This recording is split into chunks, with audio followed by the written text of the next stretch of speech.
I'm Sarah, nutritionist for Naturopath Health Center and Optimal Body Balance. Today I'm going to be showing you how to make some fruit and vegetable purees.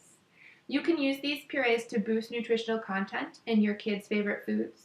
This is especially great if you have picky eaters who you have trouble getting them to eat the fruits and vegetables on their own. You can hide them in foods they already love, and then you know that they're getting good nutrition.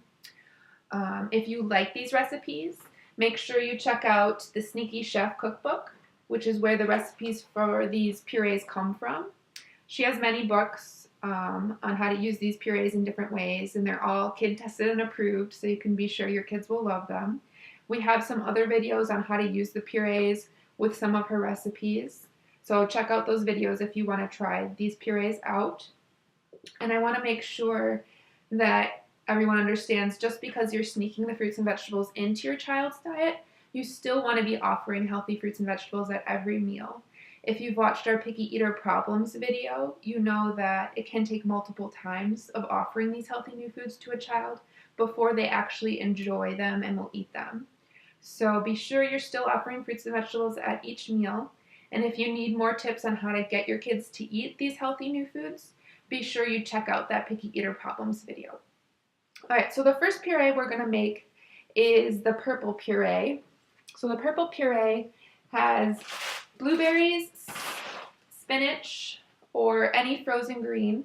I chose to get the blue curled kale because it was cheaper than the spinach. So you can really use any dark leafy green and keep an eye out, for what's on sale to help you save money. And we'll also use some lemon juice, which I have freshly squeezed already, and just some water.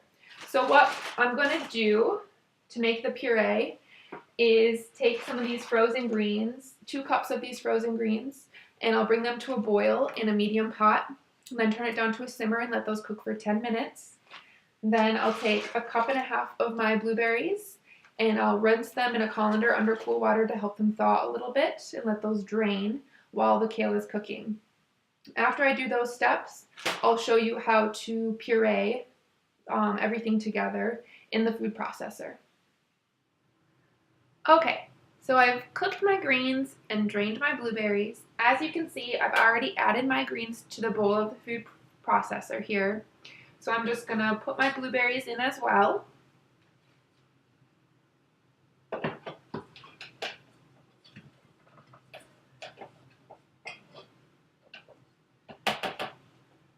And then we're going to add a teaspoon of lemon juice.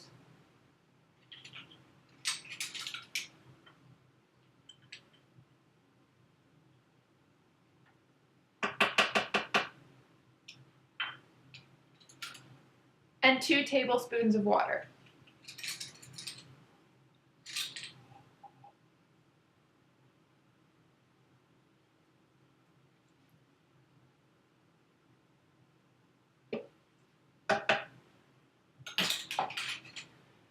If you have a good blender, you could probably make the puree in a blender as well, but it should be a high-powered one. So I'm just going to put the top on my food processor, and I will pulse it to start the pureeing.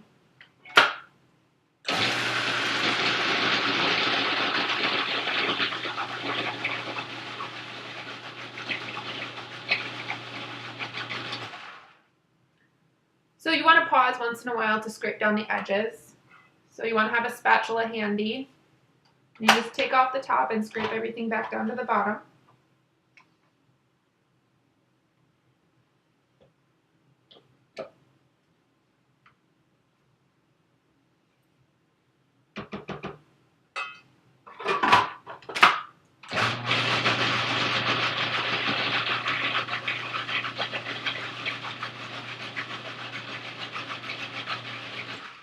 And then you just repeat that process a few times until you get a nice smooth puree.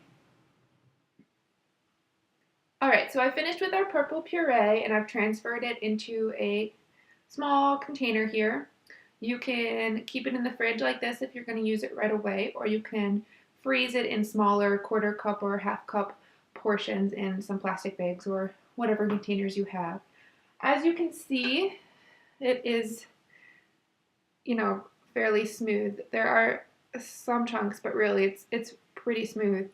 So you want to take the time to really get it to this nice consistency that makes it easier to hide inside of the recipes and makes it less noticeable for your kids. So we're going to use this puree in the chocolate chip cocoa pancakes, the Health by chocolate cookies, and the total tacos. So be sure to check out those videos on how to make those recipes with the purple puree. The next puree we're going to make is the orange puree, and it is made of a sweet potato and carrots. So I've already chopped up everything that we'll need. So this side is about 1 medium sweet potato and 3 medium to large carrots. So I've just peeled them and chopped them up into bite-sized chunks, where I'm going to put these into a pot, cover them with cold water, bring it to a boil, and let them simmer for about 20 minutes. You want them to be nice and soft, so make sure you check them with a fork when they finish cooking, otherwise they won't puree up well.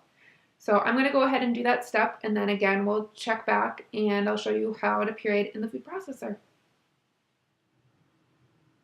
Okay, my sweet potatoes and carrots have been boiling for 20 minutes, and I've drained them and let them cool a bit. And as you can see, they're very, very soft. I can squish them between my fingers, and that's how you want them in order to get a good puree. So I'm just going to add these to my food processor.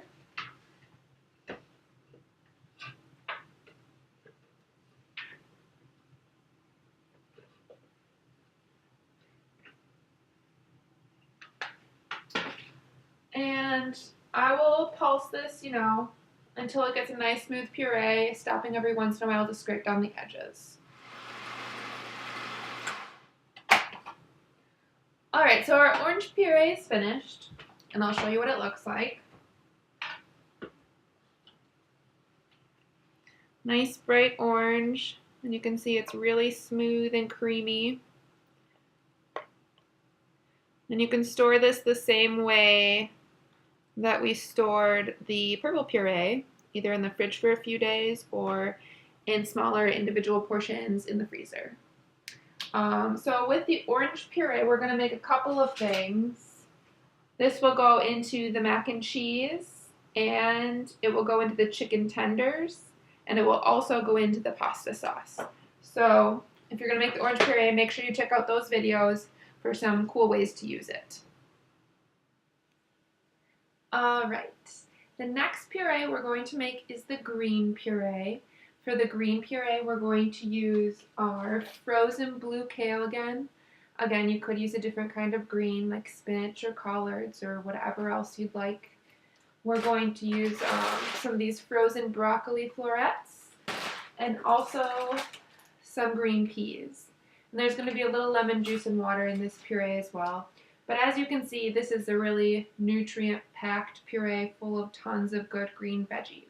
So what I'm going to do is I'm going to steam the kale and the broccoli together for a couple of minutes, and I'm going to add the peas during the last minute of steaming because they don't need to cook for as long.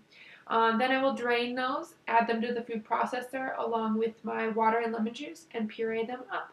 So I will show you how to make the puree after I finish steaming.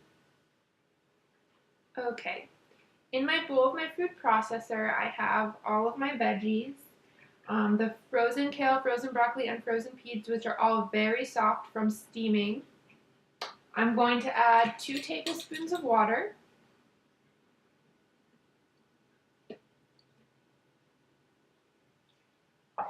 and 1 teaspoon of freshly squeezed lemon juice.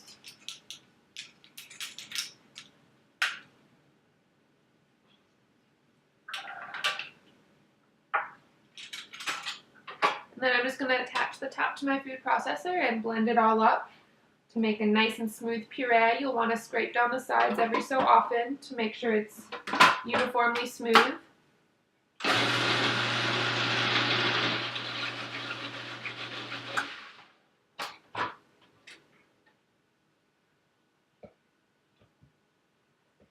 In this puree, you might need to add a couple tablespoons more of water to make sure it's as smooth as possible.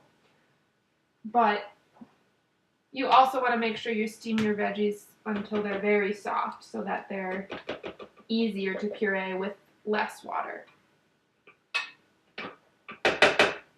So I'm just going to give it a little more time.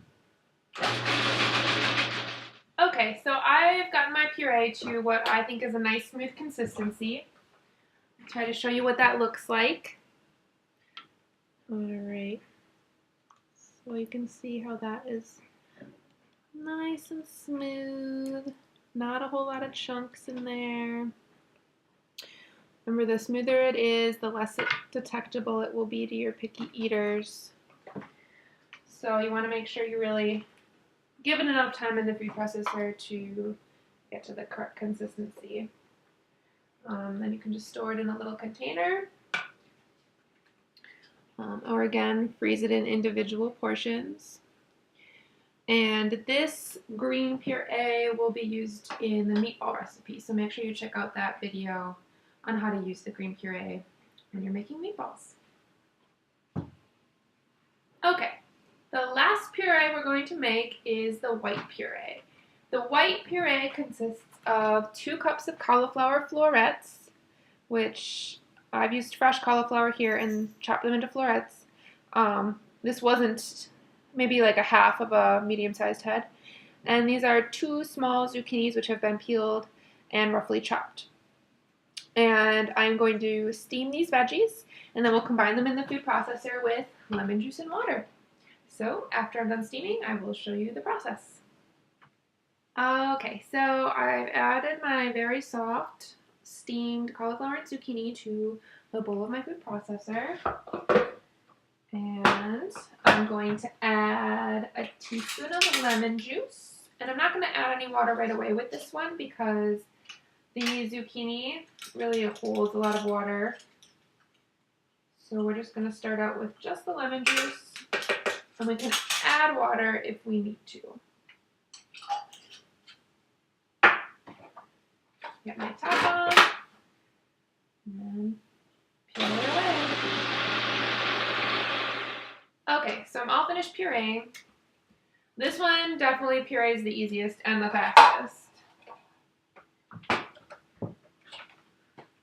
So it's a very creamy, smooth puree. Again, this is the white puree, and this is the puree that we're going to use in our mac and cheese recipe. So that is all our purees. I'll line them up and show them all here and let you know which recipe they're for. Okay, so here are all of our purees. Here's the purple puree. Again, this was the frozen greens, which I used kale and blueberries. The purple puree is going to be used in the cocoa chocolate chip pancakes, the Health by Chocolate cookies, and the Total tacos. The orange puree is going to be used in the crunchy chicken tenders and the homemade pasta sauce. And this was sweet potato and carrot. The green puree is going to be used in the meatballs, and that was the kale, broccoli, and peas.